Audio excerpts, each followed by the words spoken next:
The Lord is my shepherd, I shall not want.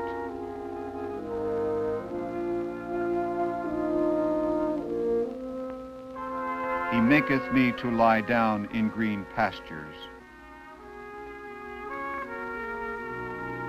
He leadeth me beside the still waters. He restoreth my soul. He leadeth me in the paths of righteousness for his name's sake. Yea, though I walk through the valley of the shadow of death, I will fear no evil.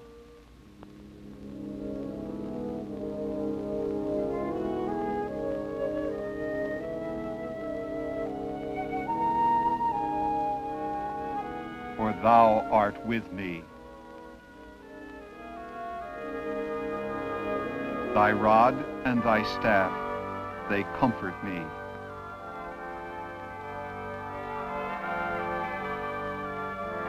Thou preparest a table before me in the presence of mine enemies. Thou anointest my head with oil. My cup runneth over. Surely goodness and mercy shall follow me all the days of my life, and I will dwell in the house of the Lord forever.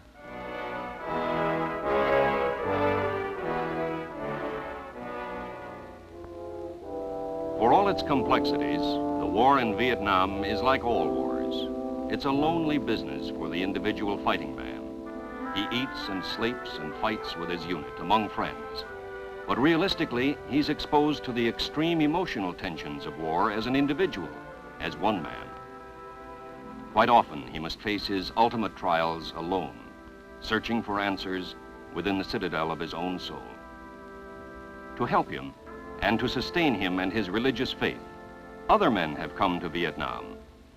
They go where he goes. They share his risks and his courage. The role of the Navy chaplains and their mission in Vietnam not only mirrors the time-honored traditions of a proud service, but closely reflects the day-to-day progress of this strange new war itself. Like the chosen handful of men who went ashore with the Marines in the Pacific in World War II and again in Korea, the chaplains in Vietnam, with the Army and the Air Force, as well as with the Navy, are committed first to the spiritual needs of the fighting men. They serve them whenever and wherever they can, on every day of the week, and at nearly any hour. Their first obstacles are time and the fluid nature of the war, with men of their own units tactically deployed over wide areas and constantly on the move. The chaplains have solved their own need for mobility with what the Marines call holy hello hops. But the mere act of leaving one area to fly to another often imposes a dilemma. The chaplain often must ask himself, am I needed where I'm going? Will I be a help or a hindrance?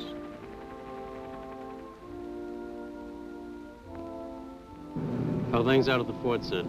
Well, pretty good, Father, except we lost another man last night, Betty. Betty? Betty, What happened to him? Yes.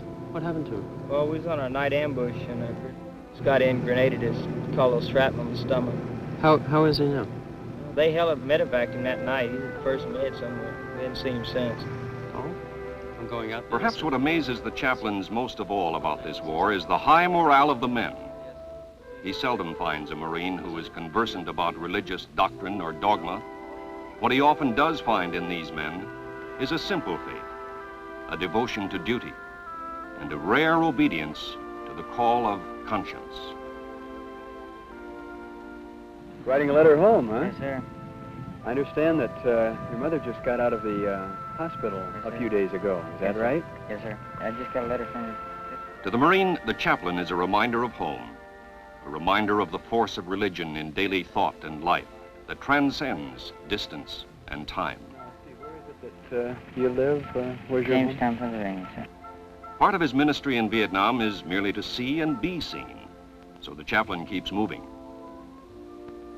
He moves from place to place, respected and accepted not only for his counsel and advice, but also for his ability to act as a sounding board for the many who need to articulate their genuine feelings about the war and about home. Good afternoon, Sergeant Walp. How's the operation going today? Well, it's been going very good, Chaplain. Heat's pretty stifling. Other than that, we're doing real fine, sir. You enjoy being an S2 scout as much as being assigned to a platoon?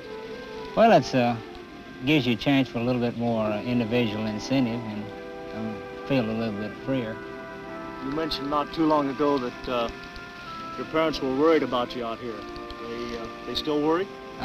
Once in a while I'll get a letter saying, be glad when you're home, but things, they get a different picture.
Combat is a shock that takes its toll in emotions. Few men ever experience it at close range. Few know what it's like to cry, not because of physical pain, but because somewhere a few feet away, a friend is near death. In battle, the chaplain's place is with the dying or wounded. His role is a delicate one. Often he has to play it by ear as he judges each man's physical condition against the intricate balance of his emotions. Because of the rapid evacuation of the wounded by medevac helicopter, most chaplains in the field have no opportunity to see or minister to every man who has been wounded. And so, others are on call 24 hours a day at each of the battalion aid stations or hospital enclaves. 7 minutes from battle, the first men that the wounded man sees on his arrival from the field are the corpsman, the surgeon, and the chaplain.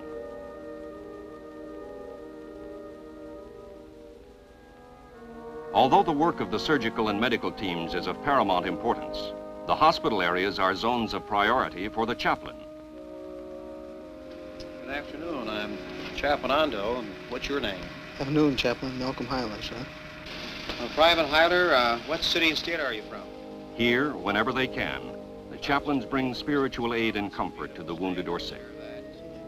Mostly it's quiet talk about home. Were you in Operations Hastings too? No, I'm with the United States Army Advisory Team. You were the In the case of a man like Army Private Hilder, since he is separated from his parent unit and attached to the Marines, a letter to his unit commander might save Private Hilder's parents some uncertain moments of grief.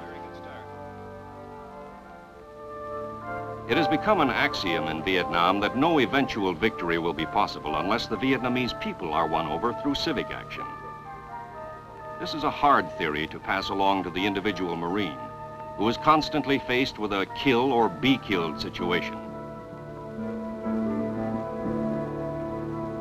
Although they are not civic action officers, the chaplains were concerned with this problem from the beginning, and they helped to resolve the situation.